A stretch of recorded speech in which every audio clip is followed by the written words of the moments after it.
Murakaza neza kuri AB Entertainment, tubagaruriye wa muhitinzi wanyu Mr Diamond Platinum, aho mu muhanze ahagarariye abandi byamaze kugaragara ko ahagarariye abandi bahanzi muri Afrika yose, ari we muhanzi wa mbere ukurikiranwa cyane ku mbuga nkoranyambaga, aho amaze kuvugira ko asubiye mu muziki we wa kera gukora indirimbo nka Zambagara, nka za Nakamwambie. Aho ngubu rero akaba atagikora umuziki we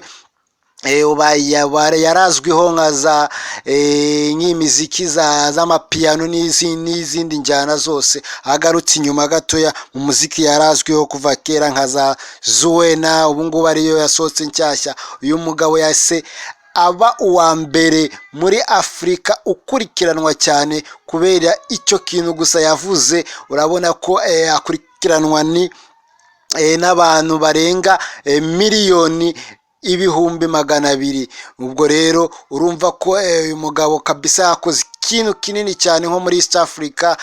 Mr Diamond, congratulations.